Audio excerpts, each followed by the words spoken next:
bonsoir, merci de préférer la télévision nationale. Au sommaire de cette édition, diplomatie avec le renforcement de capacité des acteurs du secteur sur les priorités sectorielles du développement, une modernisation initiée par les autorités de la transition pour booster les stratégies économiques du pays. Les acteurs du monde rural, notamment ceux du secteur de l'élevage, échangent sur l'amélioration et la commercialisation des produits d'origine animale, une initiative soutenue par la société civile dans la sensibilisation des différents acteurs. Agriculture, plus de 10 hectares valorisés par un groupement féminin du côté de Kéroani. Il s'agit du Fonio. Le rendement obtenu est satisfaisant. Le focus dans ce journal. Une fois encore, bonsoir et bienvenue dans ce journal. La diplomatie guinéenne amorce un tournant vers la modernisation. C'est dans cette optique que le ministère des Affaires étrangères renforce les capacités des participants venus de tous les secteurs diplomatiques au centre CEFOPED avec l'appui du PRODEC. Les participants sont outillés sur les priorités sectorielles de développement. Le point avec Makeme Keleti Donzo. La diplomatie prend un nouveau souffle en Guinée. Dans un contexte mondial en constante mutation, le renforcement des capacités des acteurs devient plus que jamais une nécessité. Avec l'appui du PRODEIC, un atelier de 4 jours est organisé au Centre de formation et de perfectionnement diplomatique autour des thèmes priorités sectorielles de développement pour une diplomatie stratégique et partenariat pour la consolidation de l'intelligence économique et stratégique. Les participants seront capables de maîtriser l'identification des secteurs clés de développement national et comprendre comment ils s'intègrent dans une stratégie diplomatique globale, d'acquérir les compétences nécessaires pour promouvoir activement les intérêts du pays à l'étranger et de renforcer la position nationale sur la scène internationale, d'être plus aptes à identifier et à exploiter les nouvelles opportunités de coopération internationale, d'investissement et de commerce pour le bénéfice du pays. Cette formation vise à permettre aux participants de mieux comprendre les rouages de la diplomatie d'influence tout en mettant en avant les intérêts stratégiques de notre pays sur la scène internationale. Depuis le 5 septembre, notre diplomatie a commencé à vivre une transformation radicale. Elle n'est plus simplement un instrument de représentation ou de représentativité, mais un mécanisme qui promeut la croissance en étant attentive à nos ressources économiques, technologiques et culturelles. Et bien entendu, à travers la mise en œuvre du grand programme, de la vision du chef de l'État, le programme Simandou 2040, les diplomates de la Guinée doivent faire preuve d'excellence, de rigueur, tout en étant toujours réactifs et proactifs. Face aux défis géopolitiques et aux mutations globales, la Guinée entend repositionner sa diplomatie comme un véritable levier de développement, d'influence et de coopération régionale et internationale. Justice, c'est parti pour la 3e conférence internationale du jeune avocat, une initiative de la Fédération des associations et unions des jeunes avocats, l'Association des avocats de Guinée et le barreau. Plusieurs pays sont représentés à ce rendez-vous de Conakry. L'intelligence artificielle, le foncier sont entre autres thématiques abordées. Ces jeunes avocats améliorent la pratique de la profession à l'ère du numérique. Reportage Tierno Younoussaba. Après le Burundi, Rwanda, c'est au tour de la Guinée d'abriter la conférence internationale du jeune avocat. Elle se tient sous le thème « La Fédération africaine des associations et unions des jeunes avocats ». 15 ans après, entre regards croisés et perspectives, il s'agit de dresser le bilan et de se tourner vers l'avenir de la fédération. Nous avons choisi des thèmes spécifiques et d'actualité. Aujourd'hui, quand on parle de la digitalisation, de l'intelligence artificielle, tous les métiers du monde sont bouleversés par cette technologie. Le droit aussi, le métier d'avocat aussi. Donc ce que nous attendons, c'est que les jeunes avocats s'approprient ces outils. Près de 15 pays du continent et d'ailleurs sont représentés. Un moment de partage d'expérience à l'ère du numérique. Ces avocats et juristes vont donc nouer des relations de collaboration professionnelle devant transcender les frontières entre les barreaux du continent. L'avocat de demain, c'est vous. Vous êtes la génération du numérique, de l'intelligence artificielle, de la mobilité, de l'ouverture sur le monde. mais vous êtes aussi celle de la conscience et du devoir. Par cette rencontre, les jeunes avocats réaffirment leur engagement à promouvoir l'état des droits et le numérique dans la promotion de l'accès à la justice. Le choix de Conakry pour abriter cette conférence est une marque de confiance et de considération à l'égard du barreau de Guinée. En nous offrant cette belle opportunité, vous avez non seulement honoré notre pays, mais aussi rappelé la place essentielle des jeunes barreaux guinéens dans la dynamique africaine du droit. Le jeune avocat africain doit à la fois être le gardien du droit et l'acteur d'un futur numérique responsable. Sous le leadership du président de la République, son Excellence le général Mamadi Doumbouya, et avec la conduite éclairée du Premier ministre, M. Amadou Ouriba, le gouvernement guinéen a fait du numérique et de la justice deux leviers essentiels de la refondation nationale. Ces deux secteurs se rejoignent pleinement dans la vision Simandou 2040. Cette rencontre est le fruit du partenariat entre la Fédération africaine des associations et Union des jeunes avocats, l'Association des jeunes avocats de Guinée et le barreau. Ainsi, les participants s'inscrivent comme des défenseurs des droits pour l'accès à la justice et l'innovation dans la pratique de la profession d'avocat. Parlons aussi de ce vaste programme de modernisation des établissements scolaires en Guinée avec le projet de construction de 100 établissements modernes dans tout le pays. La préfecture de Farana étant bénéficiaire a obtenu 4 écoles dont 2 lycées et 2 collèges modernes. La pose de la première pierre a été présidée par le président du CNT, Dr Dansa Kourouma. Reportage Ibrahim Aoulem Fofana, Silati Kourouma. Depuis l'avènement du CNRD, la préfecture de Farana continue de bénéficier de plusieurs réalisations en termes d'infrastructures modernes. Cette fois-ci, c'est le président du CNT, Dr Dansa Kourouma, qui a procédé à la pose de première pierre des travaux de construction de 4 écoles modernes. Cette action s'inscrit dans un vaste programme de modernisation des établissements scolaires dans le pays. Mesdames et messieurs, en construisant ces établissements modernes, le gouvernement de la République, sous la haute clairvoyance de Monsieur le Président de la République, n'offre pas seulement un investissement dans les infrastructures, mais aussi dans le potentiel de chaque élève qui franchira ses portes. Ces établissements modernes seront équipés de technologies nécessaires pour préparer nos élèves aux défis du XXIe siècle. Ce projet s'inscrit dans le vaste programme de modernisation des infrastructures éducatives porté par notre département ministériel et mis en œuvre par le Service national des infrastructures et équipements scolaires. Il vise à réduire les inégalités d'accès à une éducation de qualité en dotant toutes les régions du pays d'infrastructures scolaires adaptées, durables, inclusives et résilientes. Ces infrastructures concernent 2 lycées et 2 collèges modernes. Ces édifices publics sont financés par le budget national de développement. L'entreprise en charge des travaux, SB Global, rassure tout de même la garantie des travaux et surtout le respect du délai d'exécution de 18 mois. Un bloc administratif composé de la cantine, de la salle informatique, de l'infirmerie, des bureaux des membres de l'administration, des salles de sciences et des machines.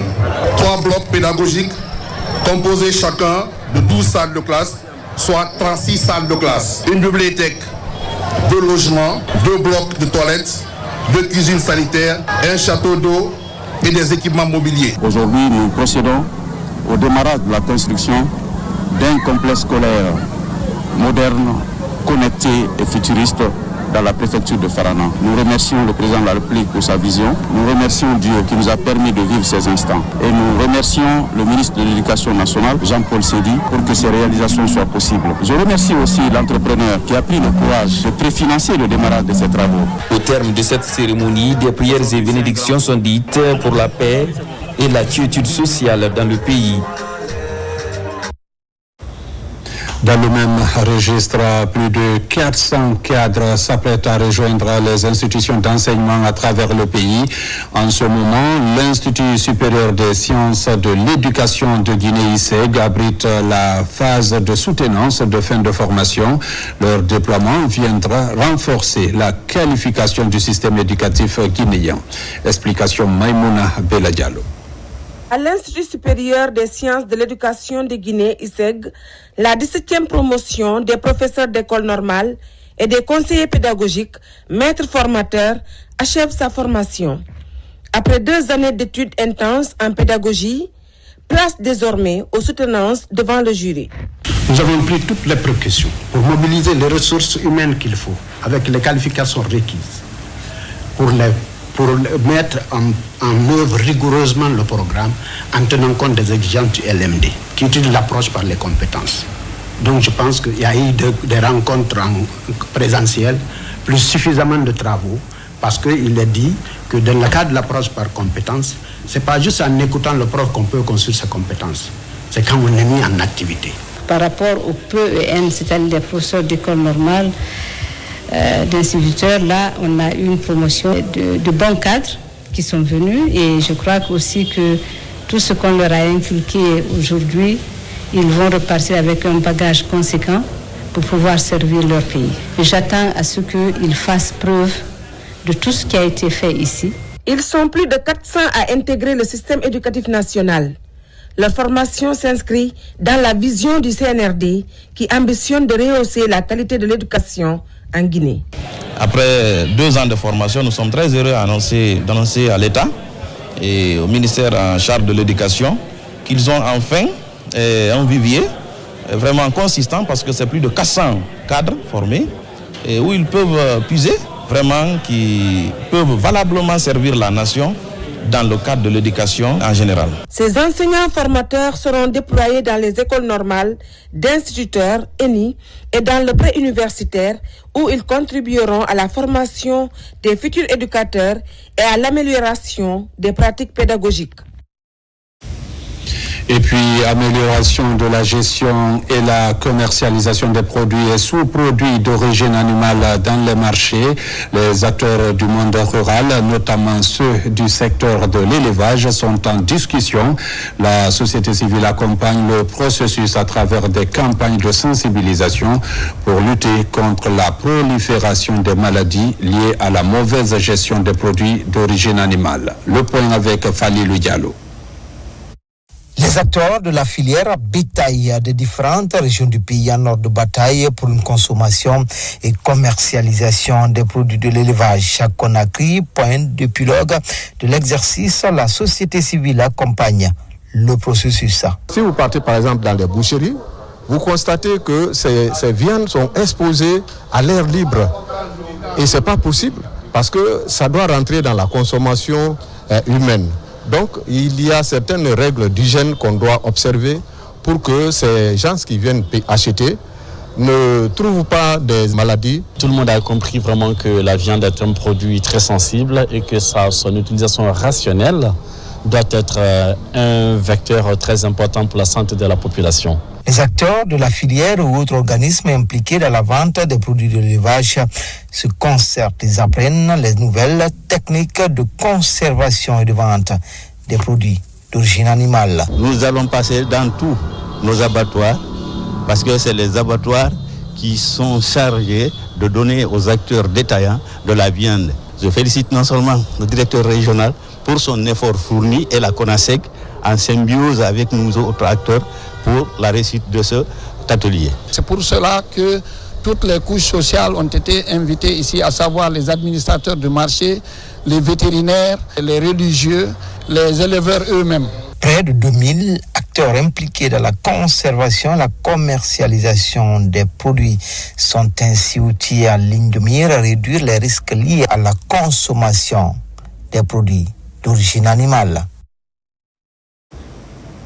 Une bonne nouvelle pour la Guinée. Après plusieurs années de dur labeur, le lépi de Guinée et l'ananas baronne de Friguiagbé sont désormais reconnus comme indication géographique enregistrée à l'Organisation africaine de la propriété intellectuelle.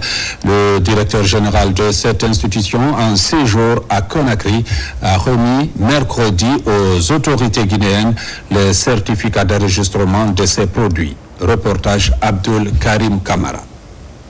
Le 10 juillet 2025, le lépi de Guinée et l'ananas baronne de Friguiagbé ont été officiellement inscrits dans le registre spécial de l'Organisation africaine de la propriété intellectuelle.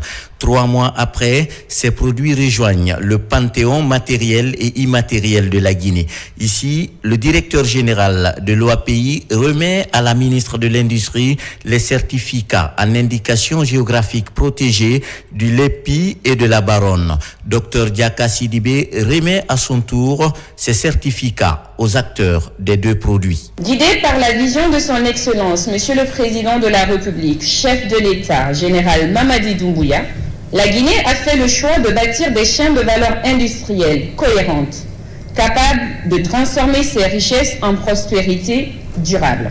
Cette dynamique s'inscrit dans le cadre du programme de développement socio-économique durable et responsable Simandou 2040, qui fait de la protection des actifs immatériels, de l'industrialisation inclusive et du Made in Guinée des leviers majeurs de notre souveraineté. Désormais, le lépi de Guinée et la baronne de Friguiagbé sont des appellations protégées par la loi, car leur reconnaissance comme indication géographique enregistrée à l'OAPI revêt une dimension juridique et une autre institutionnelle et culturelle. Désormais, le lépi bénéficie d'une protection juridique renforcée. Sous cette impulsion, la Guinée affirme sa volonté de reconstruire son économie par la culture, de bâtir son rayonnement international sur ses propres créations et de faire de l'artisanat une force de dignité nationale et de prospérité partagée. Avec le café Ziama de Massanta en 2013, le lépi et la baronne en 2025, la Guinée compte désormais 3 produits labellisés et conforte ainsi avec d'autres pays de l'espace OAPI la dynamique de la protection et de la valorisation des produits locaux à forte valeur ajoutée. Parvenir à la labellisation d'un produit par un système d'indication géographique implique beaucoup de sacrifices. Les producteurs de la baronne et du lépi ont consenti à faire ces sacrifices en s'engageant dans cette démarche de qualité liée à l'origine en dépit des contraintes. Ils ont cru en la valeur ajoutée de cette démarche, que la valeur ajoutée apportera à leurs produits respectifs. À l'heure où notre pays trace sa voie vers une croissance plus inclusive et plus durable, la propriété intellectuelle à travers l'indication géographique devient un des piliers incontournables de cette ambition nationale. Au nom du chef de l'État, le président de la République, du Premier ministre chef du gouvernement, je réaffirme notre soutien total à la politique de promotion des produits du terroir par le biais des droits de propriété intellectuelle. Cette reconnaissance marquant le début d'une nouvelle ère, la ministre de l'Industrie et des PME témoigne de l'engagement de son département à se projeter davantage dans un programme national de labellisation afin d'identifier et de protéger d'autres produits à fort potentiel. Un forum des acteurs publics vient de prendre fin à Conakry. La démarche visait à promouvoir les bonnes pratiques en matière de gestion. L'événement a mobilisé plusieurs structures privées et les sociétés publiques pour discuter des moyens de bâtir des entreprises plus solides et résilientes. Plus de détails avec Nabilaï Kamara. Véritable plateforme d'échange entre décideurs, entrepreneurs et chercheurs. Le Forum national des acteurs publics se veut être une tribune pour partager les cas de réussite. Initié par COP Guinée, cet événement favorise également l'émergence de nouvelles idées pour booster le développement de la Guinée. Notre ambition est claire, placer l'intérêt général au centre de l'action, bâtir une administration performante, numérique, participative et ancrée dans les valeurs de responsabilité et de patriotisme, ressortir des résultats engagés en si peu de temps par nos acteurs choisis pour cette édition. Récemment, des agences de notation ont apprécié la Guinée et ça c'est dû à l'effort de tout un chacun. Au niveau de notre institution, notre premier objectif, la première mission de la douane, il s'agit de la mobilisation des recettes intérieures, mais aussi quelque part il y a aussi la protection de l'économie. Lors des panels, les représentants des structures publiques et privées exposent les acquis obtenus grâce notamment à leur style de gestion dans leurs activités respectives. Le thème de cette année, transformer l'action publique à l'ère du numérique, résonne tout particulièrement avec les priorités de notre département et les ambitions du gouvernement sous le leadership éclairé du chef de l'État, son Excellence le Président de la République, le général Mamadi Doumbouya. Notre pays s'est engagé dans une dynamique irréversible de modernisation, où le numérique n'est plus une option mais un levier stratégique pour améliorer les services publics, rapprocher l'administration des citoyens et impulser une nouvelle culture de transparence, d'efficacité et de redevabilité. À travers cet événement, COP Guinée entend offrir une opportunité aux acteurs publics pour mieux faire connaître leurs activités et célébrer les cas de succès pour qu'ils inspirent et impactent le développement de la société. Direction la Fédération de Russie où la Guinée prend part au 8e Forum international de la pêche et à l'exposition mondiale de l'industrie halieutique à Saint-Pétersbourg. Une rencontre d'envergure qui réunit les principaux acteurs du secteur venus des 4 coins du monde. Au menu, les enjeux de durabilité, d'innovation et de partenariat dans la filière pêche et aquaculture. Les détails avec notre envoyé spécial Al-Gassim.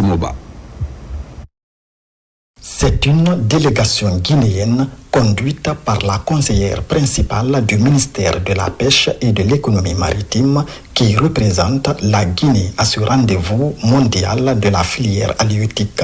Pendant plusieurs jours, experts, investisseurs et décideurs publics échangent sur les défis de la gestion durable des ressources marines et les perspectives d'une pêche responsable. Dans les allées du centre d'exposition de Saint-Pétersbourg, la délégation guinéenne explore toutes les pistes de partenariat halieutique. Une série de rencontres B2B a permis d'établir des contacts directs entre la délégation guinéenne et des entreprises internationales spécialisées dans la transformation, la conservation et la valorisation des produits halieutiques.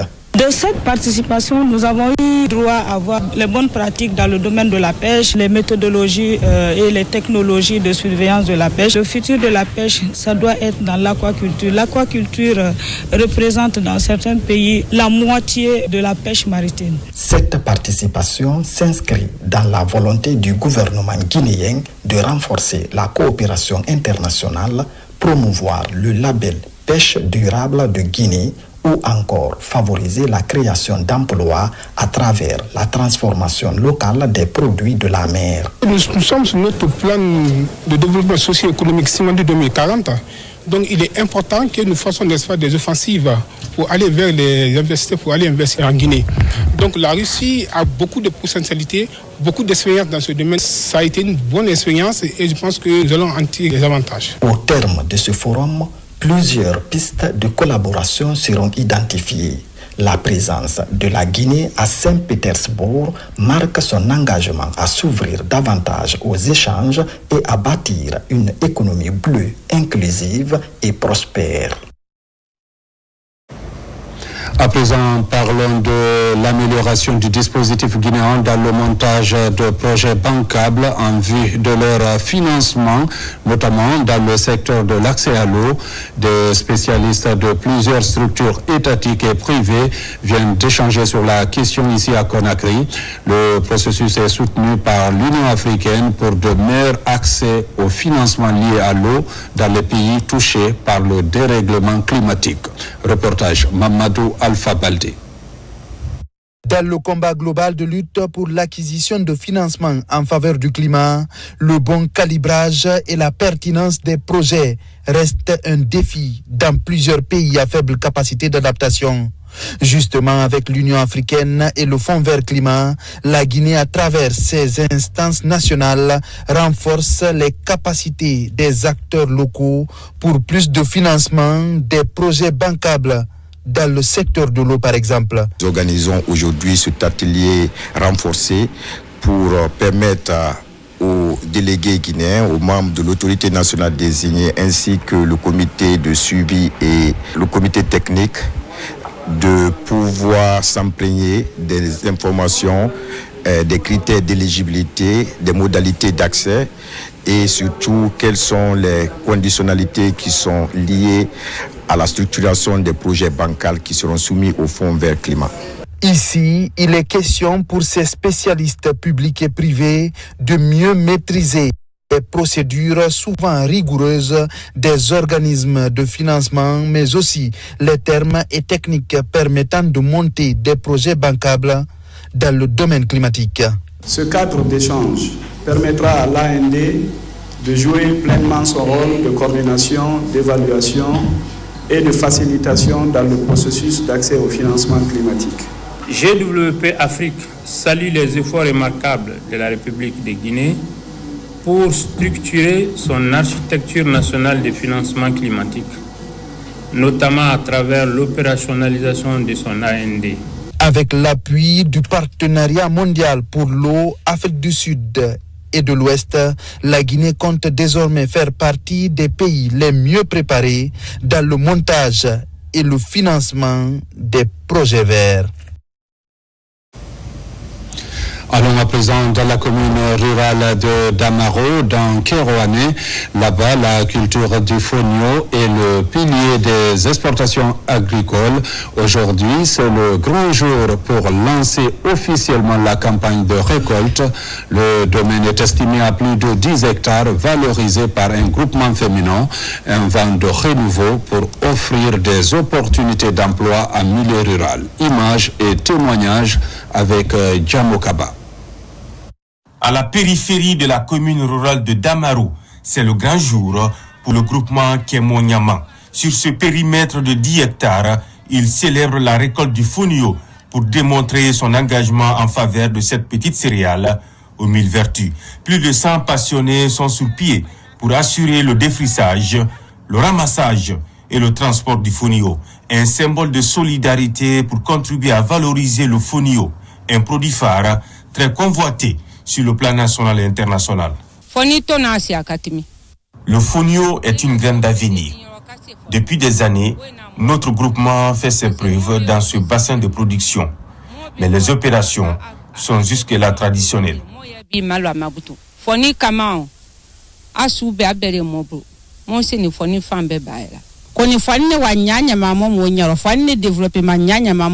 Le développement de la culture du fonio est notre souhait.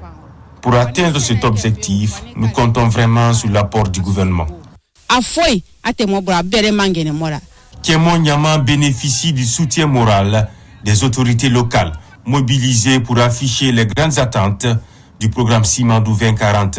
Avec des idées claires, les propositions comptent favoriser la compétitivité et la durabilité de la culture du fonio.